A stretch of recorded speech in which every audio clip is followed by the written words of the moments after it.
What's up, Dirty Cones? Take two. So, Shanda is rereading the Four Agreements, and I have just found the Four Agreements. It's not a very long book. It covers pretty good topics that I think are very important, especially for a cone. And Four Agreements, a Toltec wisdom book, was written by Don Miguel Ruiz, 1997, 138 pages. I got a website. The Shanda was nice enough, kind of a what's that called? Anyway, Cliff Notes. Brian Johnson's Philosopher Notes, more wisdom in less time. And the Four Agreements are: be impeccable in your word, don't take anything personally, don't make assumptions, and always do your best. And this book was suggested to us during the book club by a wonderful cone. And she said, "Have you read the Four Agreements?" And Shanda's eyes lit up and said, "Oh, yes, I forgot about all those wonderful things that I learned from that book." And so they have turned me onto it, and now I am turning you onto it. And a really great quote from Mr. Ruiz: "Death is not the biggest fear we have. Our biggest fear is taking the risk to be alive. The risk to be alive and express what we really are."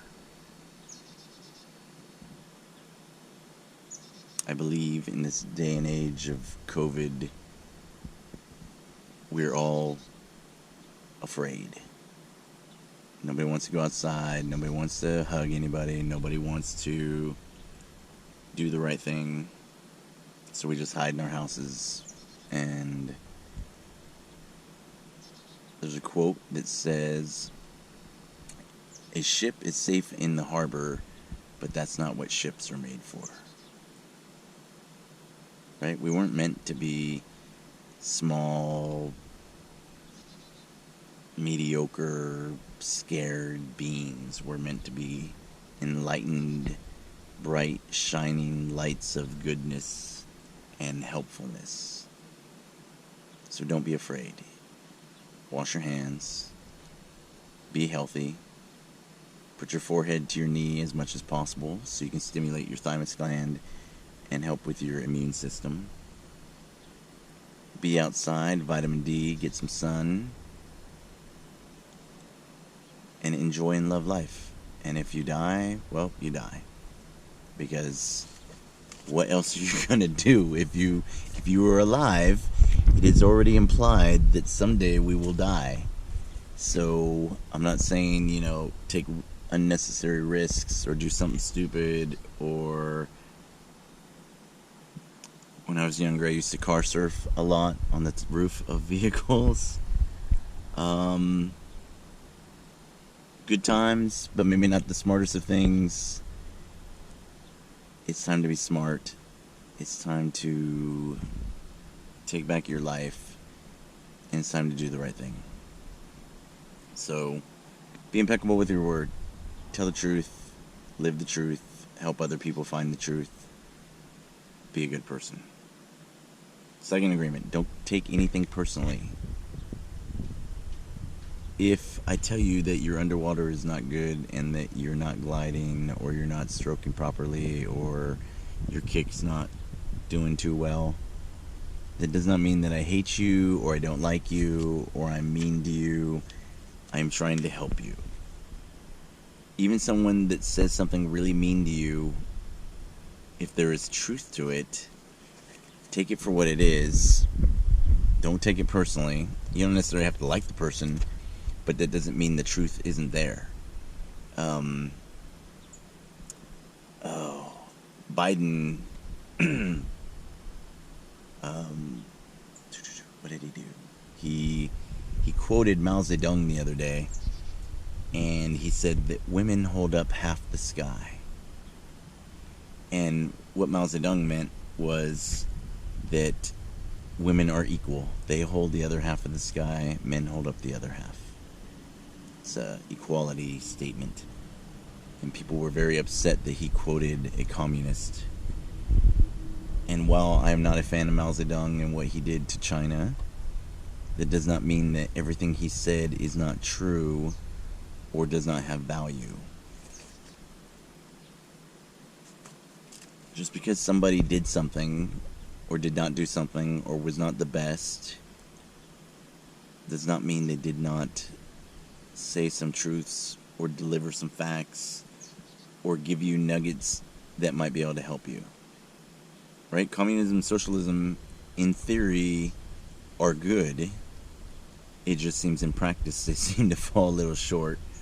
Or, so in China, it's called the Democratic People's Republic of China.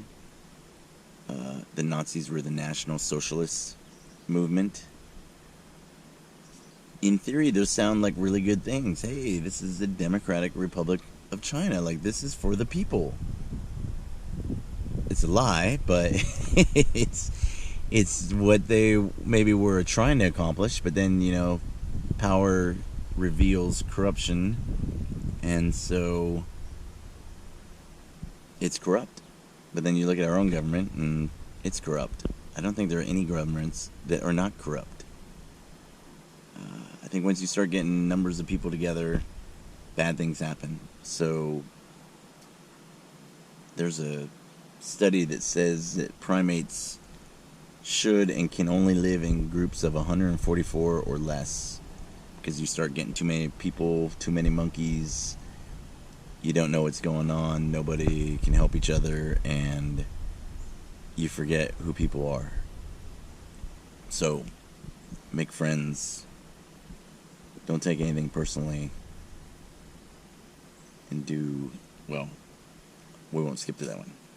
But don't take anything personally, because I believe everybody is sad and unhappy at this moment, or scared and lost, and just trying to find their way. So you wouldn't fault somebody for having a bad day and not necessarily taking it out on you, but saying something that maybe you don't appreciate. But if there's truth to it, take the truth for what it is, ignore the rest, and be a better person. Don't make assumptions. I got in a fight with you, or maybe we had some words, and then I go home and then I feel bad, and I'm like, oh no, I can't believe, and so then I don't sleep, and I'm unhappy, and then I call you tomorrow, and I'm like, I am so sorry for that argument, and the person says, what argument? Oh, well, when I said this or that. Oh, yeah, man, we're cool. I didn't take any offense to it. Oh, I lost sleep last night, my stomach hurt, I feel horrible. Oh. Communicate with people, don't make assumptions, ask the questions. The worst they can say is no. And it's better to do that than maybe stop talking to somebody or assume that we're not friends anymore.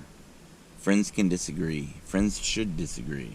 Not necessarily for the disagreement part, but, if you got a friend and they're having issues or messing up, and there's nothing wrong with, hey, can I talk